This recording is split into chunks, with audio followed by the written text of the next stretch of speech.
حضرت ابن عباس رضی اللہ عنہ نے بیان کیا کہ ایک دن رسول اللہ صلی اللہ علیہ وسلم صفا پہاڑی پر چڑھے اور پکارا، یا صباحا، لوگو دوڑو۔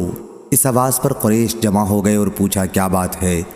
حضرت صلی اللہ علیہ وسلم نے فرمایا، تمہاری کیا رائے ہے اگر میں تمہیں بتاؤں کہ دشمن صبح کے وقت یا شام کے وقت تم پر حملہ کرنے والا ہے، تو کیا تم میری بات کی تصدیق نہیں کرو گے؟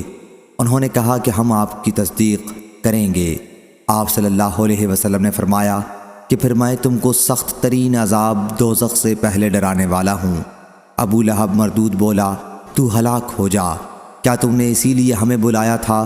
اس پر اللہ پاک نے آیت تبت یدا ابی لہب وتب نازل فرمائی۔ صحیح بخاری حدیث نمبر 4801۔ ابو ذر رضی اللہ عنہ نے بیان کیا کہ آفتاب غروب ہونے کے وقت میں مسجد میں نبی کریم صلی اللہ علیہ وسلم کے ساتھ موجود تھا۔ حضرت صلی اللہ علیہ وسلم نے فرمایا، ابو ذر تمہیں معلوم ہے یہ آفتاب کہاں غروب ہوتا ہے؟ میں نے عرض کیا اللہ اور اس کے رسول کو زیادہ علم ہے۔ آپ صلی اللہ علیہ وسلم نے فرمایا کہ یہ چلتا رہتا ہے یہاں تک کہ عرش کے نیچے سجدہ کرتا ہے، جیسا کہ ارشاد باری ہے کہ اور آفتاب اپنے ٹھکانے کی طرف چلتا رہتا ہے۔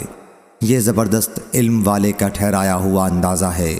صحیح بخاری حدیث نمبر 4802۔ عامش نے بیان کیا، ان سے ابراہیم تیمی نے، ان سے ان کے والد نے اور ان سے حضرت ابو ذر رضی اللہ عنہ نے کہ میں نے رسول اللہ صلی اللہ علیہ وسلم سے اللہ تعالیٰ کے فرمان اور سورج اپنے ٹھکانے کی طرف چلتا رہتا ہے کے متعلق سوال کیا، تو حضرت صلی اللہ علیہ وسلم نے فرمایا کہ اس کا ٹھکانہ عرش کے نیچے ہے۔ صحیح بخاری حدیث نمبر 4803۔ عبداللہ بن مسعود رضی اللہ عنہ نے بیان کیا کہ رسول کریم صلی اللہ علیہ وسلم نے فرمایا، کسی کے لیے مناسب نہیں کہ وہ یونس بن متی علیہ السلام سے بہتر ہونے کا دعویٰ کرے۔ صحیح بخاری حدیث نمبر 4804۔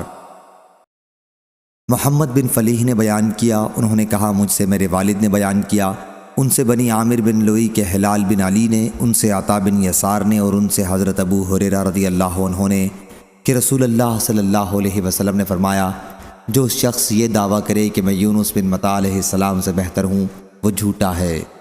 صحیح بخاری حدیث نمبر 4805۔